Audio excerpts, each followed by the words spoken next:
Welcome to Golf Execs. My name is Kevin Tash. I'm the founder and host of Golf Execs Podcast, a podcast where I bring golf cart conversations straight to you, where we bring in entrepreneurs, business executives, high performance individuals, and highly driven people that are going to give you the blueprints to their success, how they overcame challenges, and how they succeeded. My name is Kevin Tash. I'm a professional that golfs, and this is Golf Execs.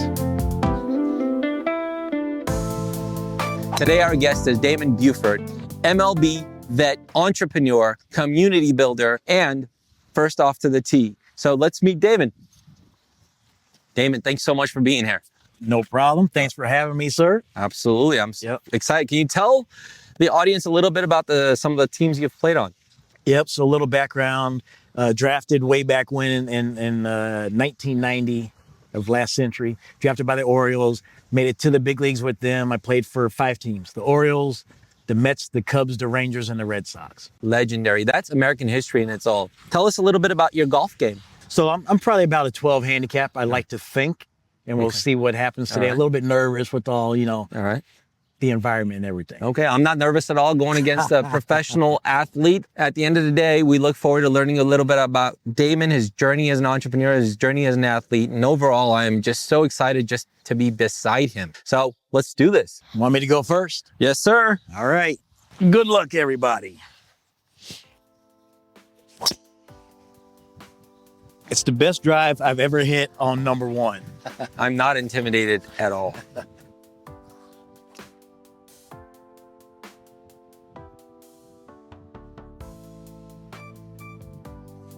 Right on the pitcher's mound, Damon. True story. You see that? That's our very first golf shot together. Damon, in terms of sports, people have nicknames. People are constantly earning the nicknames or they're given them. Tell me about a nickname that you received. Good question. So the best part about nicknames is if you get a nickname, that means you have joined the club or your teammates like you, right? All right. So in my rookie year, 1993 in Baltimore, make it to the big leagues and coming from the minor leagues, we didn't really have a dress code. It was sweats or jeans or whatever you really could afford at the time. But when you make it to the big leagues, we had to wear a coat and tie. I take it back, not a tie, but we had to wear at least slacks and a coat. Okay. So make it to the league. I went out and bought, 4 or 5 pairs of slacks and coats so I can mix and match. And one trip, we go on like a 10 or 12 day road trip. So I think it was a 10-day trip with 2 days off. So basically you're gone for 2 weeks. Sure. Well, I only had 4 pairs of pants and 4 coats. So after like the 5th day, one of the guys goes, hey, Buf, you got on the same suit? I was like, well, yeah, pretty much got on the same suit. So my nickname for that particular team and to the inside homies is same suit. But you got to say like same suit. Same suit. Same suit. This is like life and business. This is business where... This is a fire.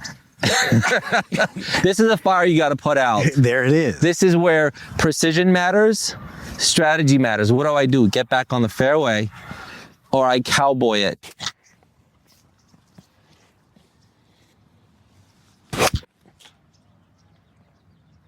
I think we made it through. No, we didn't. I hit a tree. I didn't hit a tree. I hit a branch. I'm going to own it because this is decisions that you make. We're about 100 yards out. So let's just see what happens. Good shot right there. Thank you, sir.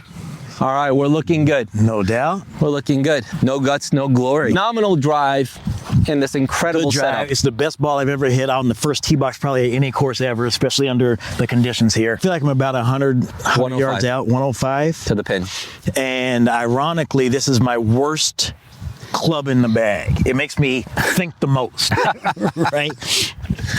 So this one right here, first iron of the day, just gonna try to hit it anywhere on the green. It's towards the green. I see you're hitting with a jaws. What was you're hitting with a... So I was going to hit a little gap wedge. Okay. So for me, it's like a 120-yard club. Okay. So I call it no divot. Okay. My friends and I call it no Mother Earth. On that kind of shot, you need to hit the Mother Earth. Sure. And then the ball goes up. Sure. So first iron of the day is not my best club. Okay. And so just a little scallywag. All right. But I like the recovery shot. Try to get par when we get up there. Let's see what happens. Try to not get too high on the good shots or too low on the bad shot. Fair. It's just a shot. I like it. I'm trying to look at the whole scope of work on the golf course. Okay. Kind of like a business, right? Yeah. The whole scope of work is after 18 holes, I try to get 9 pars. Sure. And the other 9 can be bogeys, doubles, whatever. Sure.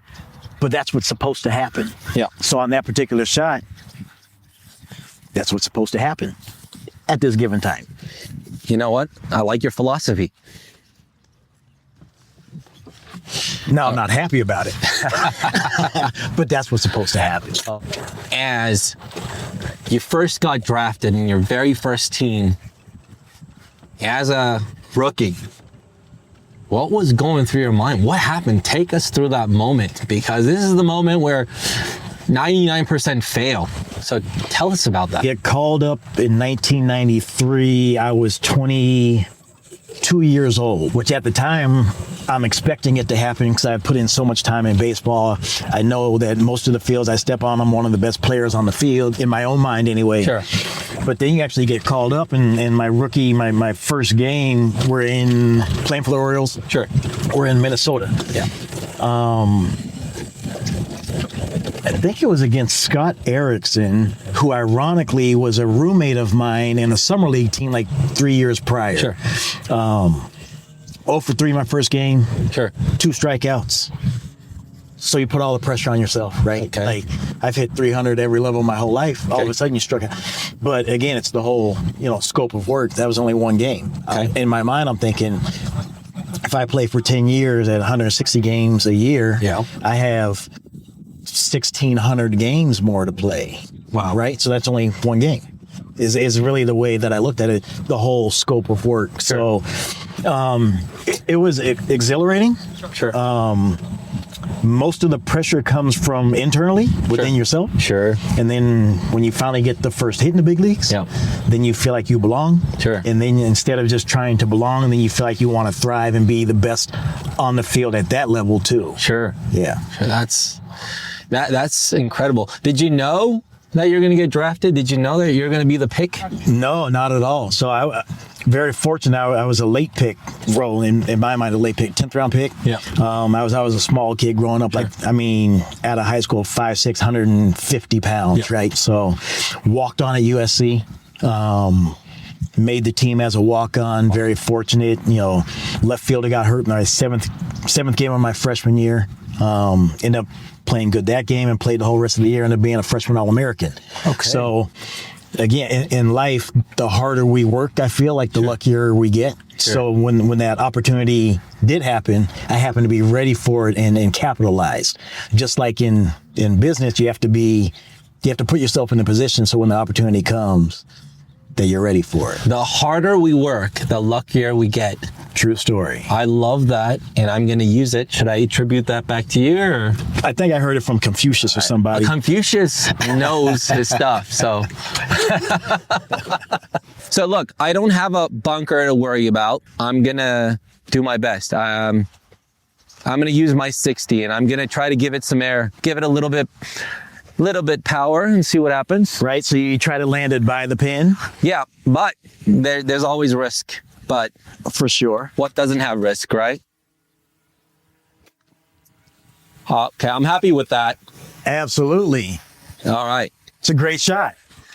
You as a professional athlete and me as a professional CMO and a non-athlete, I just need you to screw up a few times on camera. Coming right up. That's what I'm hoping for. That's the best case scenario. See if we can even get it moving down there.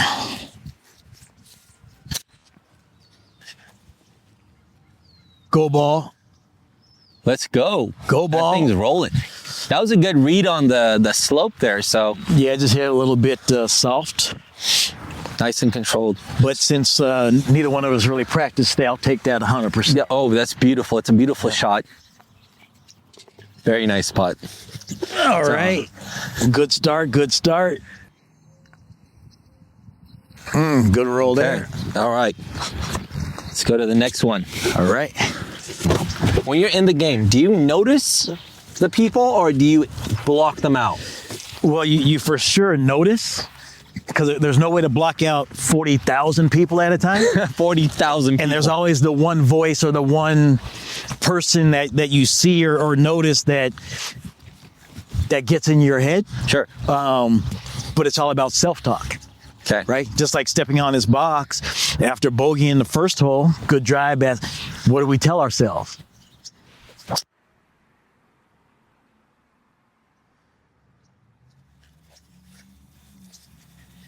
It dropped exactly where you wanted it to drop. The sun got my eye. I think it went low right down the middle. Okay, well, I heard middle, so I'll take it. Good shot, good shot. Dude, you're making me better. I think you're sharing some of your greatness with me. How far do you think that is? I'm going to tell you right now. So this is an interesting shot. You have 127. 127. To the pin. All right. To the center of the green. 127 middle. Second iron of the day. I'm going to try to just control a 9-iron with a little cut. Man, didn't really hit it. Look at that air. Get on. Hit that like a little, not the best. You know, is a good controlled shot. Yeah, I'll take it every time. Yeah. I'm going to just drop here since I lost my ball. Okay. Hit it good. Too much backspin. In business, change is hard. And you got to change with markets. You got to change with economic turbulence. You got tariffs. You got the politics. You got a lot of things happening. So in sports, I assume it's a little bit different. Tell me about tough times, trades, uncertainty. Did you feel that through your career, and how did you deal with that? So the hardest part is when you get traded. Sure. You have to think to yourself, is it to a better situation? Why'd you get traded? And again, self-talk, right? Yeah. Mental health is a big thing in the world now, because we can talk about it. But what do you tell yourself? And for me, the self-talk was I always got traded to a better situation, either a better team or a better city or a better chance to play every single day. So each time, for me, it was a win, a bonus. You didn't control that it was a better situation. You just got lucky. And it might not have been a better situation, but for me, what I told myself, it was a better situation. So that goes into mindset, Damon.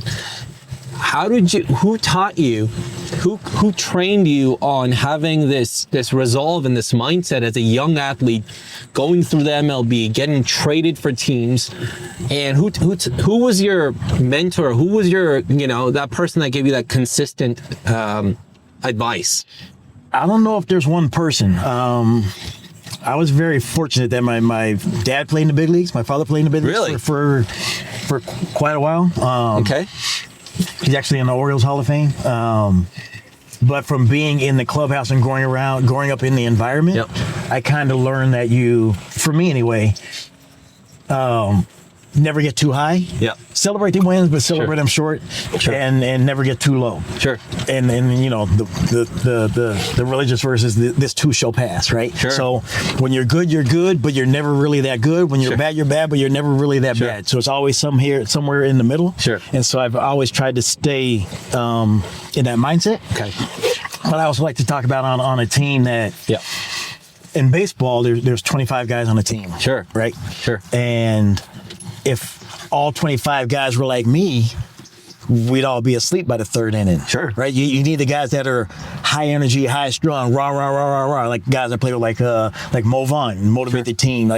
And I was the guy that was just kind of chill. So you need all of that on every team. You need both. Yeah. Did it help you that your dad had done this before and he's shown you that it's a possibility? Absolutely. So I think environment's everything, right? And growing up in LA, we saw the ceiling as the $20 million mansion, so that's just normal of what we want. Did your dad show you that this is possible and you had to go out, earn it yourself? Or were you just in the ecosystem and you knew how to navigate your way around it? Tell us a little bit about yourself. So background, grew up here in the Valley. graduated Birmingham High School and went to USC, and my dad went to USC as well. Sure. He was actually the first black baseball player at USC in 1957.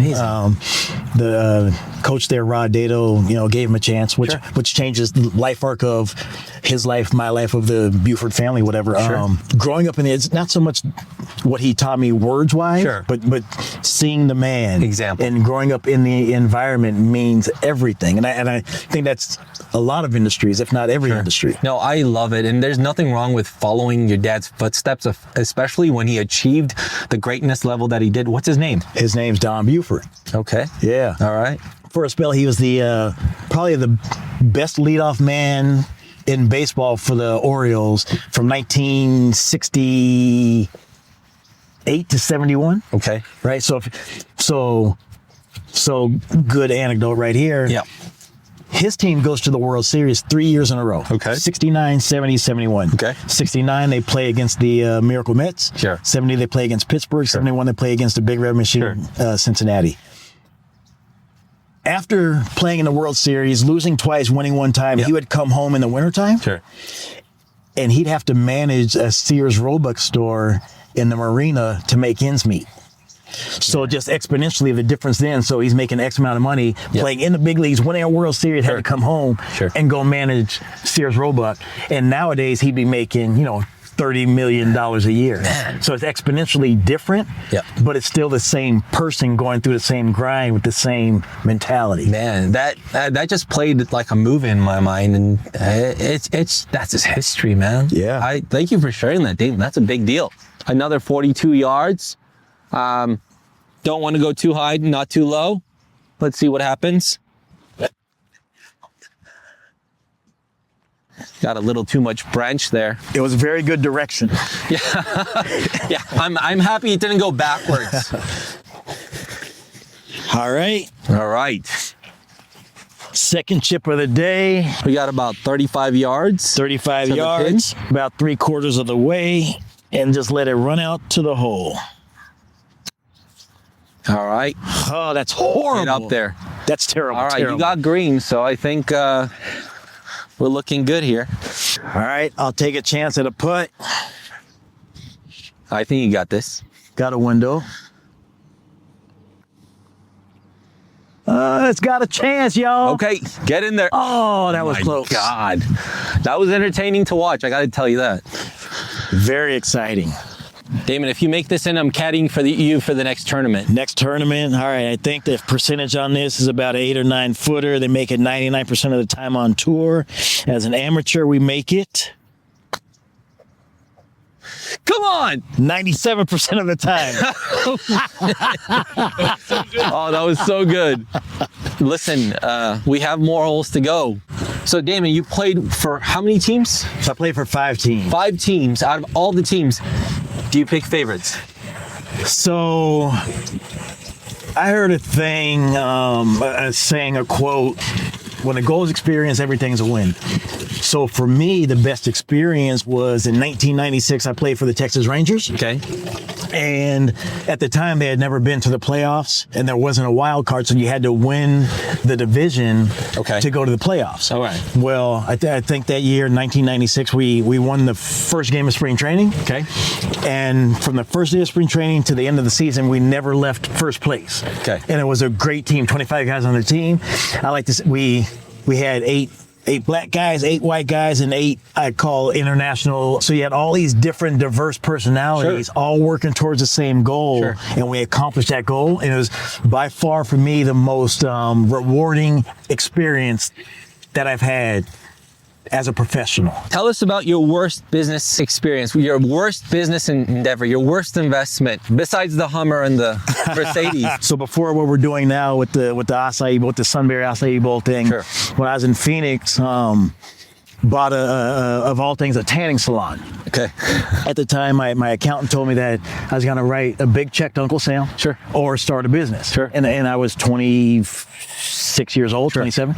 So I decided I'd start a business. And so it went great. Bought one tanning salon, expanded it. It had like 14 at one time, but it was expansion too fast. And the knowledge is out there of how you should grow a business, right? How do you capitalize, do all the right things? How do you scale? Yep. But there was no internet. You had to figure it out yourself. Dewey Decimal System, go to the library. And I wasn't about to go to the library. So I learned the hard way. Okay. Right. But I think most people do if you're going to be in business and an entrepreneur. I'm sure most of us have gone through it. 14 tanning salons, all in Arizona? All in Arizona, Do you need tanning salons in Arizona? So ironically, the best... With all that sun. Right. So the best states for tanning were all the hot weather states. It was, and probably still is. I didn't know that. California, Nevada, Arizona, Florida, and Texas. Oh, that's a good one. And that's straight as an arrow. Get in there, ball. Oh, it just sat. Is it on the green? That was a well-trained ball. Well-trained. All right. All right, I'm Good really ball. happy about that. Get all on it. Oh my God. And a good bounce left.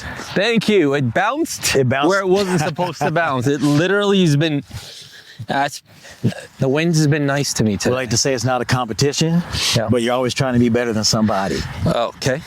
And who's that? Not you in this case. I'm just trying to keep up. Yeah. So tell me about your first foray into business. What were you doing? Man, I'm in real estate. I expand too fast. I had a little office on top of Leo's All-Star Bar in La Crescenta, California, where I went to high school. The business is doing well. Next thing you know, I'm 22, expanding too fast. I bought out the 72nd floor of the Intuit building. Wow. They were out of business. They had a day to leave. I took about $50,000 worth of furniture for about $2,000. Dang, that's a good number. I furnished a 5,000 square foot office in the middle of the night with a giant U-Haul with 15 of my friends. Sounds like a movie. Sounds like the Wolf of Wall Street. Look at balls your ball. are right next to each other. This is what's a good shot. The wind's been very nice to me. So I've learned if I don't carry a divot tool in my pocket, I never hit a green. I like that. I don't think I hit it. I'll take it every time. Nice par, sir. All right. This is actually my first birdie shot of the day. Yeah, make it. Let's see. Gotta go a little bit higher. Got a window. Oh! All right. That was my chance for a birdie, but I'll take it. Got turned on to acai bowls. Sure. Had one one day at a spot and it was delicious. Went back to the same place the next day and it was not as good. Sure. Went back the third day and it was delicious again. So kind of figured out that I loved the product. Sure. But it wasn't really consistent. Sure. So we went down the R&D, research and development, try to figure out how do you make this thing consistent every single time. Sure. Found a place, signed a license agreement with them. Sure. So not a franchise, but get our acai product from them. Sure. And kind of went down our own path and created Sunberry, and here we are a year and a half later. Year and a half. About a year and a half. Yeah. One location, Granada Hills, California. One location, Granada Hills. Growth-wise expansion, and what we learned from previous is not to expand too fast. Sure. We both learned that the hard way. Yeah, so we're in the valley now. Yeah. I want to do one more brick and mortar over the hill. Sure. Santa Monica, Hollywood, somewhere in there. Sure. And then try to get in more reality experiences like Dodger Stadium or the Coliseum or that type of outreach. Sure. Instead of the more traditional brick and mortars, because the challenge in a brick and mortar restaurant or any business, I assume, in today's environment is driving customers to your spot. Sure. Well, if we have a Dodger Stadium that sees 4 million people a year or a Coachella that's going to see 800,000 people in 3 days, right? Why not bring it to them? Well, you always feel like when you're going to a game, you always have the same thing. It's the hot dogs, it's the burger, it's the popcorns, it's the prepackaged stuff. But acai would be like an exotic treat almost. Especially in the summertime as it's hot. Yeah. Right? I love that. And so the next demographic of fans is health conscious, younger demographic, which is what acai kind of speaks to. I think that's awesome. I look forward to seeing that at Dodger Stadium. So let's go.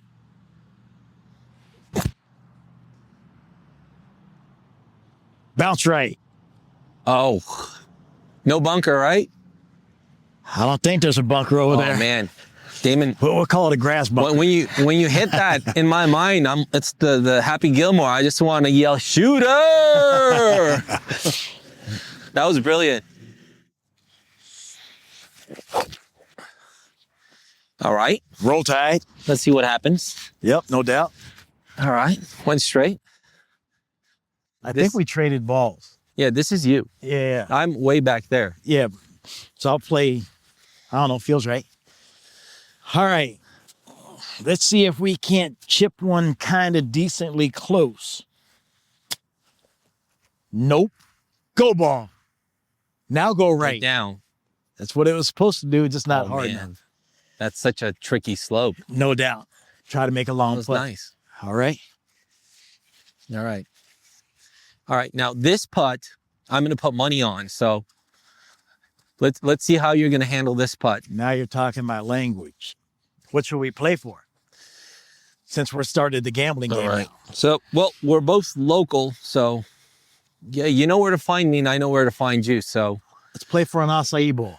acai bowl, I think we need to raise the stakes a little bit. If you make it in, the next time we go out, 4 people or less, I cover the tab. All right, we're playing for green fees. Yeah. Green fees and after hours. Yeah, sure. Sounds good. After party. So if you don't, then I'll bring my team from my marketing company and you give them acai bowls All right. for the day. All right, sounds good. All right. All right. You want to go first or second? As always, I will go second.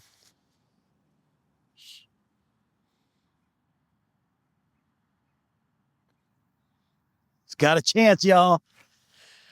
Oh my God, dude. I thought that was good. The rain gods did not want you to make that in. So may I borrow your putter? Absolutely. All right. I'll be the caddy and grab these Is gloves. this a custom grip or no, it's It's a standard wide body. all right. I'm used to my spider, so this is different.